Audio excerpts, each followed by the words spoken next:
சோறு இலையில அந்த பக்கம் விழுது. சரின்னு இந்த பக்கம் தான் சோறு போட்டுருச்சே மகாராசின்னு அந்த சபையில் உட்காந்துருக்க கரெக்டாக குழம்பு சோத்துக்கு தலையில் வைக்குது. அதுவும் பதறி பதறி வைக்குது. பரிமாற தெரியல, ஒருத்தங்களை வரவேற்க தெரியல. ஏங்க அன்னைக்கு ஒரு காலேஜ்லங்க 17 வயசு புள்ள வந்து எனக்கு ஃபஸ்ட்டு அவள் தான் டியூட்டி, ரெஃப்ரெஷ்மெண்ட் டியூட்டி. முதல்ல கொண்டு வந்து கையில் கொடுத்தா டீ. தாகமாக இருக்குன்னா நான் டீ கொடுத்துட்டாவேன்னு பார்த்தேன். டீ குடிச்சிட்டேன் ஒரு சிப்பு. டக்குன்னு கொண்டாந்து தண்ணி வைக்கிறான். தண்ணியை பார்க்குறேன், டீயை பார்க்குறேன். எதை முதல்ல குடிக்கிறதுன்னு இதை சிப் பண்ணிட்டேன். இது ஆறுது. கொஞ்சம் நேரம் போச்சு. ஒரு 10 நிமிஷத்துக்கு அப்புறம் ஸ்நாக்ஸ் கொண்டாந்து வைக்கிறேன். நான் அவளை கூப்பிட்டேன். ஃபஸ்ட்டு தண்ணி கொடுக்கணும், அப்புறமா ஸ்நாக்ஸ் கொடுக்கணும், அதுக்கப்புறமா தான் டீ கொடுக்கணும். இந்த அம்மா கிட்ட சொல்கிறேன். அந்த அம்மா யோசிச்சு தலையாட்டுது. நம்ம பிள்ளைக்கு தெரிறதில்ல, இங்கே இருக்கிற பல பேருக்கே தெரிறதில்லை, இந்த யங் பேரண்ட்ஸ்க்கு தெரிறதில்லை. ஏன் தெரிறதில்லை தெரியுமா? சிம்பிள். நம்ம வீட்டுக்கு விருந்தாளிகள் யாரும் வர்றதில்லை, விருந்தோம்பல் இல்லை. என்ன 100% வாங்கிக்கிட்டு நீங்கள் சர்டிஃபிகேட் வாங்கிட்டு 35 வயசு ஆனாலும் கல்யாணம் பண்ணிக்க மாட்டேங்குதுங்க. இப்போ பயம் இவங்களெல்லாம் சமாளிக்கணுமேன்ட்டு. நான் யோசிச்சு பார்க்குறேங்க. குடும்பம்ன்ற வேல்யூவை விட்டுடாதீங்க, உறவுகள்ன்ற வேல்யூவை விடாதீங்க.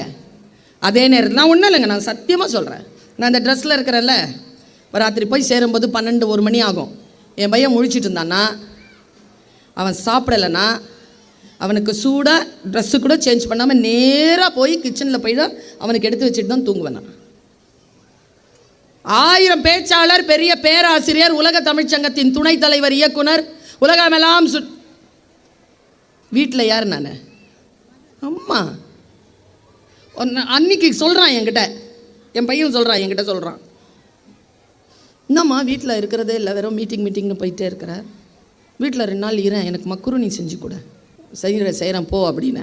போகும்போது நான் சும்மா இல்லாமல் அவனை வம்புக்கு இழுத்தேன். நல்லா பேசுகிற வரைக்கும் என்னை யாரோ விட மாட்டாங்கடான்னு நான் சொல்லியிருக்க வேணாம் அந்த அந்த அந்த ஸ்டேட்மெண்ட்டை. போனவன் திரும்பி வந்தான், இப்படி பிடிச்சி திருப்பினா என்ன. அதனால தான் சொல்கிறேன், ஒரு நாளாவது நல்லா பேசிடு. நம்மக்கிட்ட நம் குழந்தை தானே இங்கே பேசும். எங்கே அன்பு செலுத்த வேண்டுமோ அங்கே அன்பு செலுத்தி, எங்கே கண்டிக்க வேண்டுமோ அங்கே கண்டித்து வீட்டை ஒரு பல்கலைக்கழகமாக மாற்றுவது. இது தர்த்தரங்க, இது கேட்காதுங்க, இது எந்த பேச்சையும் உருப்படாதுங்க, இது சொல்லாதீங்க. உருப்படும், வரும், நம்புங்கள். நம்பிக்கையோடு அந்த வார்த்தையை சொல்லுங்க. How to treat children. ஒரு கப்பலில் ஒருத்தன் புலம்பிக்கிட்டே இருந்தானா, எதுவுமே சரியில்லை, இந்த ஆள் சரியில்லை, நம்ம கப்பல் மூழ்க போகுதுன்னு. என்ன மாதிரி ஒருத்தன் உள்ளே இருந்துக்கிட்டு இருந்தான். என்ன தெரியுமாண்ணா, அந்த ஞானி, அவனை பிடிச்சி கடலில் போடுங்கடான்ட்டான். கடலில் போட்டோட துடிக்கிறான். சாவறதுக்கு முன்னால் எடுத்து போட்டாங்க மறுபடியும் கடலை சந்திச்சுட்டு வந்தானா கம்முன்னு இருக்கான். அவனுக்கு தெரிஞ்சு போச்சு, கடலை விட கப்பல் தான் பாதுகாப்பானது. புக்கை படிக்கிறது உங்க லைஃபா மாத்தலாம். ஆனா பல பேருக்கு எந்த புக்கை படிக்கிறதுன்னு தெரியல. அதனால தான் நாங்க டிஸ்ட்ராக்ஷன் ப்ரூஃப்ன்ற புக்கை உருவாக்கினோம். புக்குனா போன்ல எப்ப வேணாலும் படிக்க முடியும் ஒரு ஆன்லைன் புக். இது உங்களை ஃபோகஸ்டா இருக்கவும் டிசிப்ளின் பில்ட் பண்ணவும் உதவி பண்ணும் இந்த டிஸ்ட்ராக்ஷன் நிறைந்த உலகத்துல. இந்த புக் தமிழ் மற்றும் இங்கிலீஷ்லயும் படிக்கலாம். இந்த புக் அமேசான்ல இருக்கு, லிங்க் பின்ட் கமெண்ட்ஸ்ல இருக்கு. உங்களுக்கு படிக்கணுமா? அப்போ உடனே வாங்குங்க. கிவ் ட்ரீட்மெண்ட், கரெக்டான ட்ரீட்மெண்ட் கொடுங்க. குழந்தையை வசப்படுத்துங்கள், கண்காணியுங்கள். கண்காணிப்பதுதான் முக்கியம், கண்டிப்பது அல்ல. நாம் பேசுவதை கேட்டு அது உருப்படுறதா நீங்க நினைக்கவே நினைக்காதீங்க. நம்மள தான் பார்க்குது. இதை எடுத்துக்கிட்டு நீங்க பாத்ரூம் போனீங்கனாலே முடிஞ்சு போச்சு கதை. ஒரு பக்கவாதம் வந்த ஒரு பெரியவர், பக்கத்தில் அவங்க மனைவி, திடீர்னு அந்த மனைவிக்கு நெஞ்சு வலி. எழுந்திருச்சு அந்த அம்மா சொல்லுது, பக்கத்து ரூம்ல மருந்து பெட்டியில ஆஸ்பிரின் இருக்கு, எடுக்கணுங்கன்னு சொல்லுது. இவருக்கு கை கால் விழுந்திருக்கு. இவர் தன்னுடைய பையனை கூப்பிடுறார். அவன் குரல் கேட்டாலும் வரலிங்க. இது அந்த தந்தை தந்த வாக்குமூலம். அதுக்கு அந்த அம்மா என்ன சொல்லிச்சு தெரியுமா? அவன் கிட்ட சொல்லாதீங்க, அவன் உதவி செய்ய மாட்டான் சொல்லிட்டு இறந்துருச்சு அந்த அம்மா. எனக்கு தெரிஞ்ச கேஸ் ஸ்டடி. அம்மா அப்பா என்றால் பதற வேண்டாமா? ஆசிரியர் என்றால் பணிவு வேண்டாமா? ஆசிரியரிடத்தில் பணிவு இருக்கிறதா பிள்ளைகளுக்கு? அந்த பிள்ளைகளிடத்தில் சொல்ல முடியும், உங்களிடத்தில் தான் சொல்ல முடியும். இவங்க பெயிண்ட் அடிச்சு அனுப்புவாங்க, நீங்கள் மழை பெய்ய வச்சு நனைய வச்சு அனுப்புவீங்க. இந்த குழந்தைகளை வளர்த்தெடுப்பதில் 2 பேரும் கைகோர்க்க வேண்டும். ஒரு பையன் தலையில் இப்படி கொத்தா முடி வளர்த்துக்கிட்டு, கழுத்தில் நிறைய செயின் போட்டுக்கிட்டு, நிறைய மோதிரங்கள் போட்டுக்கிட்டு, நிறைய வளையல் போட்டுக்கிட்டு, சுடிதார் மாதிரி பேண்ட்டை போட்டுக்கிட்டு வந்தான். சூப்பராக படிக்கிற பையனா. கலெக்டர்கிட்ட ஏதோ பேசணுன்னா கலெக்டர் டைம் கொடுத்தாங்க. ஸ்டேஜில் நடக்குது. நடந்து வந்தான். வந்து அப்படியே நின்று இப்படி பார்க்குறான். யாரை? கலெக்டர் அப்படின்னு பாருங்க. அதுக்குள்ளே அவன் ஃபோன் அடிச்சிருச்சு. சத்தமாக அலறுது ஃபோன். ரத்த கொதிப்பு மாமனாருக்கு ரத்த கொதிப்புன்னு அடிக்குது சபையில். அதுக்கு கண்டினியூஸ் மியூசிக் வேறு. நான் நடித்தா தாங்க மாட்டேன், 4 நாள் தூங்க மாட்டேன், வீடு போய் சேர மாட்டேன். கலெக்டர் இப்படி பார்த்துட்டு போயிட்டாங்க. வாய்ப்பு இல்லை அவனுக்கு, வாய்ப்பு போயிடுச்சு. இப்படி சொல்கிறேன் பாருங்க, we cannot make the second impression, first impression is important. நீ இந்த உலகத்தை இப்படி சொல்கிறேங்க உங்கள் எல்லாருக்கிட்டையும், நல்ல விஷயத்த குழந்தைக்கு சொல்லிக்கிட்டே இருங்க, அது நம்ம முன்னால் செஞ்சு காட்டாது. ஆனால் இந்த உலகத்தில் அதற்கு என்று சில சவால்கள் வந்து விழுகின்ற பொழுது அதை சந்தித்து அவர்கள் வெற்றி பெறுவதற்கு நாம் சொல்லிக் கொடுத்த அறங்கள் அவர்களுக்கு உதவியாக இருக்கும். நீங்கள் நல்லது சொல்லிக்கிட்டே இருங்கங்கிற. நான் எனக்கு ஒரு வக்கீல் ஃப்ரெண்டு, அந்த பொண்ணை பார்த்தேன். அந்த பொண்ணு சொல்லிச்சு அது கிரிமினல். அது கிரிமினல் இல்லை, அது கிரிமினல் கேசஸை பார்த்துட்டு இருந்துச்சு. பரவி நான் கிரிமினல் கேஸை விட்டேன், ஃபேமிலி பக்கம் வந்துட்டேன். நான் ஏம்மான்னு கேட்டேன். இந்த கிரிமினல் அடிதடியெல்லாம் மாதத்துக்கு ஒரு வாட்டியோ வருஷத்துக்கு ஒரு வாட்டி தான் நடக்குது, சம்பாதிக்க முடியல, ஃபேமிலி கோர்ட்டில் நல்லா சம்பாதிச்சுக்கிறேன். எப்படி சம்பாதிக்கிற? இங்கே பாரு, ஒரு ஆம்பளை ஃபோன் வச்சுருந்தா 10 பொம்பளைங்களோடையாவது பேசிகிட்டு இருக்குது. 2 பேருக்கு எப்போவாவது பிரச்சனை கண்டிப்பாக வருது. டெய்லி எனக்கு 3 கேஸாவது கிடைக்குது. ஒரு கேஸுக்கு 10,000 ரூபாய், டெய்லி 30,000 ரூபாய் சம்பாதிக்கிறேங்கிறோம். சும்மா பேசலண்ணா, பேசுவது தப்பு இல்லை. ஆண்களோடு பெண்களும் பெண்களோடு ஆண்களும் சரி நிகர் சமானமாக வளர வேண்டும் என்பதுதான். ஆனால் ஒன்று சொல்லுகிறேன், தவறுகள் செய்யலாம், அதை பாவங்களாகவும் குற்றங்களாகவும் மாற்றிக்கொண்டே வருகிறோம் என்பதை மட்டும் கவனத்தில் கொள்ளுங்கள். இந்த கல்விக் கழகமாகட்டும், நம்முடைய குடும்பம் என்ற நிறுவனமாகட்டும், நாம் பின்பற்றும் மதமாகட்டும், நம்மை செலுத்துகின்ற அரசியலாகட்டும், எதுவாக இருந்தாலும் நம்முடைய வாழ்க்கையை மிக சுத்தமாகவும் சுகாதாரமாகவும் எடுத்துக்கொண்டு செல்வதற்கு வழி செய்ய வேண்டும். நீதி என்பது என்ன தெரியுமா? அடுத்தவர்களிடத்தில் ஒழுக்கமாக நடந்து கொள்வதற்கு பெயர் நீதிமான். நமக்கு நாமே ஒழுக்கமாக இருப்பதற்கு பேர் நேர்மையானவர். நாம் நீதிமான்களாகவும் நேர்மையானவர்களாகவும் இருக்க வேண்டும். 10 வருஷம் ஒரு ஆம்பளை கிட்ட தோத்துருச்சிங்க ஒரு பொண்ணு, கல்யாணம் பண்ணிக்காம ஏமாத்திட்டான். அந்த பொண்ணு கிட்ட கேட்குறாங்க, ஏம்மா அவங்ககிட்ட, அவன் ஒரு பிச்சைக்காரன், அவங்ககிட்ட என்னம்மா நீ பார்த்த, இவ்வளோ காசு இழந்திருக்க, உன் புருஷன் உன்னை விட்டுட்டு போனால் கையில் குழந்தை இருக்குது, அதுவும் பெண் குழந்தை, நீ பார்த்துக்கிறது இல்லையாம்மா? அதுக்கு அந்த பொண்ணு சொன்ன பதில் தாங்க இன்றைக்கும் எனக்கு அதிருது. அவர் என்ன பதில் சொன்னா தெரியுமா? நான் கைவிடப்பட்டு, கணவனால் கைவிடப்பட்டு நான் நிற்கின்ற பொழுது அவர் தான் என்கிட்ட வந்து அன்பா பேசினார். என்னப்பா பேசினார்? சாப்பிட்டியா என்று கேட்டார். சாப்பிட்டியான்னு கேட்டதுக்கு 10 வருஷம் கொடுப்பியா நீ? இப்ப ஏதோ ஒரு இடத்துல மிஸ்ஸிங் ஆகுதுல்ல. அப்ப நாம் படித்த படிப்பு, கற்ற கல்வி, பெற்ற ஆளுமை வெறும் மார்க் ஷீட்ல இருக்கிறதா? கிடையாது. உங்க குழந்தை ஸ்மார்ட்டா வளர்றானான்னு பாருங்க, ஒழுக்கமா வளர்றான்னு பாருங்க, அறத்தோடு வளர்கிறானான்னு பாருங்க, பெரியவர்களுக்கு மரியாதை கொடுக்கிறான்னு பாருங்க. நான் தெரிஞ்ச ஒரு கேஸ் ஸ்டடி சொல்றேன் இன்னைக்கு, தெரிஞ்ச கேஸ் ஸ்டடி. வாழ்க்கை வாழ்வதற்குத்தான், பணம் சம்பாதிப்பதற்காக அல்ல, ஏதோ ஒன்றை நோக்கி ஓடுவதற்காக அல்ல, வாழ்வதற்காகத்தான். வாழ்வதற்காக என்று திட்டமிட்டிருக்கக்கூடிய இந்த வாழ்க்கையை ஏதோ ஒன்றுக்காக நரகமாக்கி கொள்ளலாமா? நான் எப்பொழுதும் சொல்லுகின்ற ஒரு உதாரணத்தை சொல்லி என் பேச்சை நான் தொடர்கிறேன். இந்த வினாடியில் நானும் நீங்களும் களி கூர்ந்து கொண்டாடக்கூடிய ஒரு விஷயத்தை சொல்றேன். ரொம்ப கொண்டாடலாம். நானும் நீங்களும் இந்த மேடையில் இருக்கின்றவர்களும் ஆக பெரிதாக கொண்டாடக்கூடிய ஒரு அற்புதம் இதோ இப்போ நிகழ்ந்துகிட்டு இருக்கு. என்ன தெரியுமா? நானும் நீங்களும் உயிரோடு இருக்கிறோம். எவ்வளோ பெரிய விஷயம் தெரியுமா அது? யோசிச்சு கை தட்டுறாங்க சில பேர். சில பேர் ஆமா இல்லை அப்படின்னு உணர்றதுக்காகவே டைம் எடுத்துக்கிறாங்க. உங்களுக்காக தானே வந்திருக்கேன், பேச்சை கேட்கலாம்ல. அப்பவும் இதுலயே பார்க்குறீங்க. வாழ்க்கையை அனுபவிக்கவே தெரியாதவர்களாக இருக்கிறோமே. இந்த கூட்டத்துக்கு வராத யாரோ ஒருவருக்கு அனுப்பிடுறதுக்காக துடிப்பு. அவங்களுக்காக நான் பேசவே இல்லை, உங்களுக்காகத்தான் பேச வந்திருக்கேன். இந்த கூட்டம் இல்லை என் நோக்கம், இண்டிவிஜுவல் தான் என் நோக்கம். இந்த மூங்கில் காட்டில் ஏதோ ஒரு புல்லாங்குழலிடம் நான் பேசிக்கொண்டிருக்கிறேன். சில சொற்கள் தான் வந்து விழும், கவனமாக பெற்றுக்கொள்ளுங்கள். நம்முடைய மைண்ட் ரொம்ப ஷார்ப்பாக இருந்துச்சுன்னு வச்சுக்கோங்க. இருந்தாலும் எனக்கு ஜீசஸ் கிரைஸ்ட் ரொம்ப பிடிக்கும், நான் பல தடவை சொல்லியிருக்கேன். ஏன்னா is the man of no mood. அவருடைய மூடை நம்ம வந்து கண்ட்ரோல் பண்ணவே முடியாதான். He is a leader. இப்படின்னா நம்மளை கோவப்படுத்திடுறாங்க, இப்படின்னா சிரிக்க வச்சிடறாங்க, இப்படின்னா அழ வச்சிடறாங்க, இப்படின்னா ஏமாற்றிட்டு போயிடுறாங்க. ஏங்க நீங்கள் அனுபவிக்கிற எந்த இன்பத்தையும் எந்த அக வாழ்க்கை சுகத்தையும் அனுபவிப்பது இல்லைங்க இவங்கெல்லாம். இந்த டீச்சர்ஸ் இருக்காங்கல்ல, பெர்னார்ட் ஷா சொல்கிறார், எந்த டீச்சரும் தான் இறைவனிடமிருந்து வாங்கி வருகின்ற முழு ஆயுளை வாழ்வதே இல்லை. அவர்கள் தாங்கள் யாருக்கு பாடம் சொல்லித் தருகிறார்களோ அவர்களுக்காக அதை செலவழித்து விடுகிறார்கள். நான் சத்தியமாக சொல்கிறேன், நான் ஒரு டீச்சர், இறை ஆணையாக சொல்கிறேன், இறை சாட்சியாக சொல்கிறேன். என் பிள்ளை ஜெயிப்பதை காட்டிலும் எனக்கு பெருமடங்கு மகிழ்ச்சி என் வகுப்பு பிள்ளை ஜெயிப்பது. நான் அதை உணர்ந்து சொல்கிறேங்க. ஆசிரியர்களை மரியாதை செய்யுங்கள். இதோ இத்தகைய துறவிகளை மரியாதை செய்யுங்கள். இந்த சமூகத்தை வழிநடத்துகின்ற பெரியவர்களை உண்மையில் அடையாளம் காணுங்கள். பல நேரங்களில் திரை மறைவில் இருப்பதை தெரிந்து கொள்ளாமல் திரையில் தெரிவதை மட்டும் நம்பி ஏமாந்து விடுகிறோம். அப்படி ஏமாறாமல் இருப்பதற்காகத்தான் கல்வி. என்னென்ன பரிசு கொடுக்க போகிறாங்கன்னு எனக்கு தெரியாது. தயவு செஞ்சு என்கிட்ட இந்த 100 100 நாள் அட்டண்டன்ஸ்க்கு மட்டும் என்கிட்ட பிள்ளைங்களை கொடுக்கணும்னு சொல்லாதீங்க. 100% அட்டண்டன்ஸ்.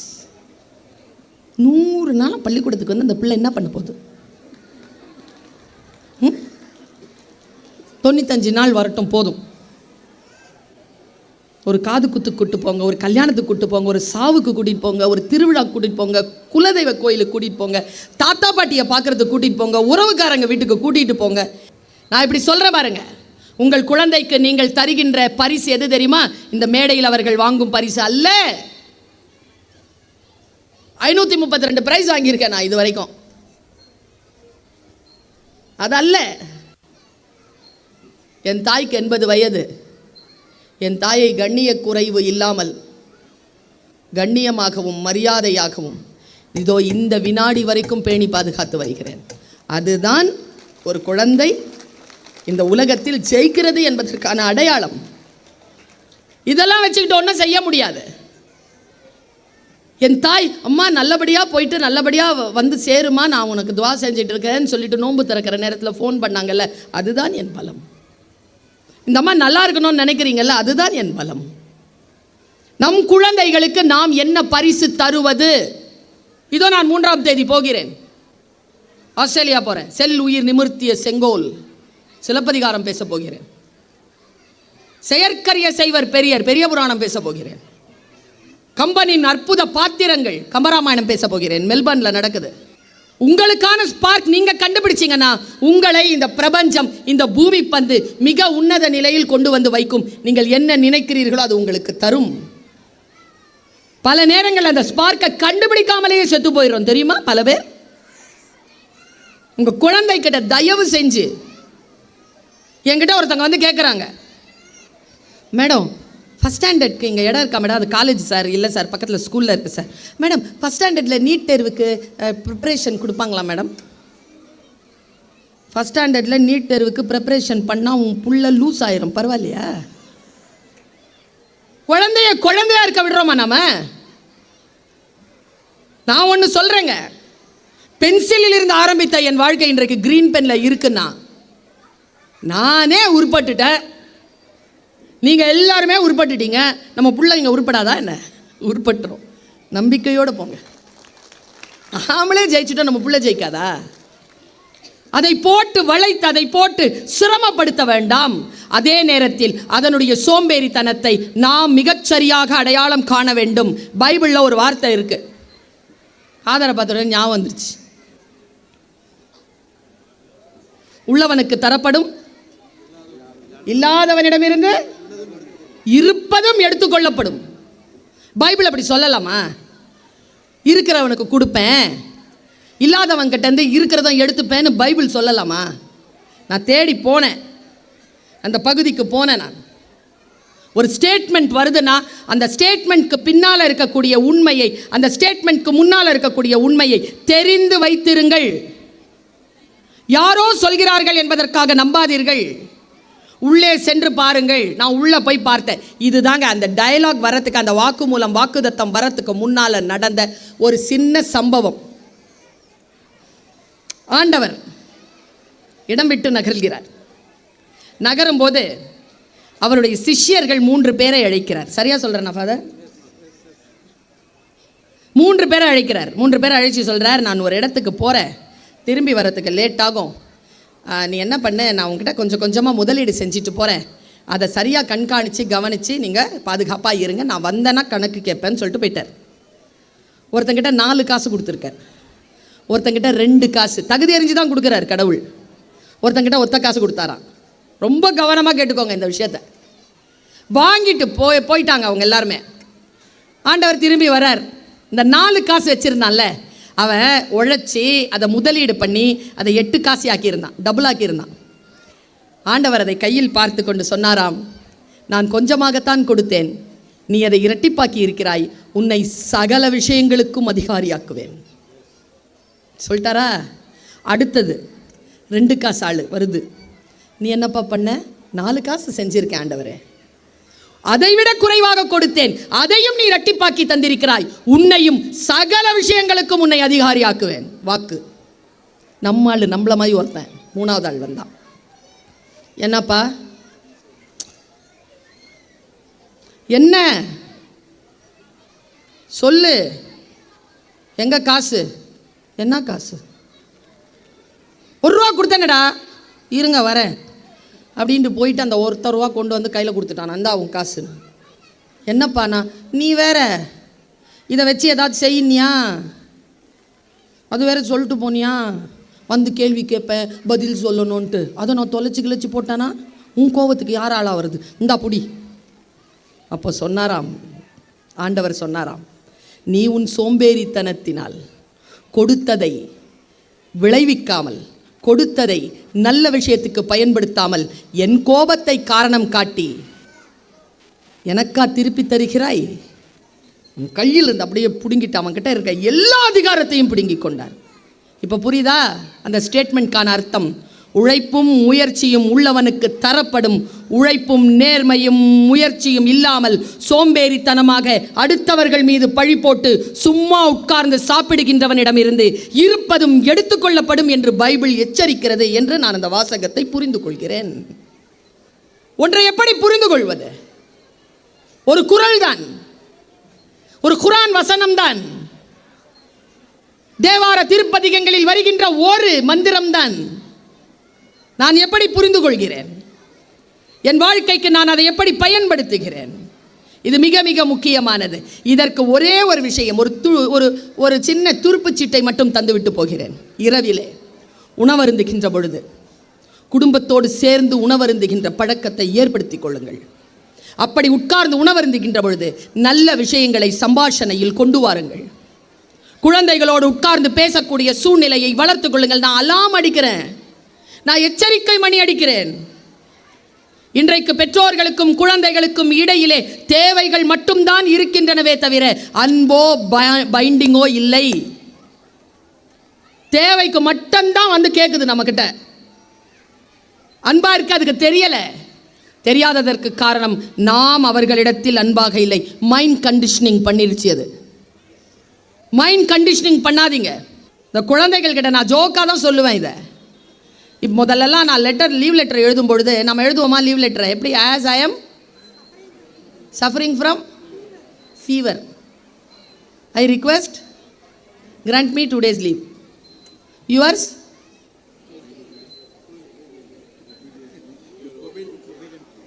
பயந்து போய் ஸ்டேட்மெண்ட் மாற்றுறாங்க பின்னால்.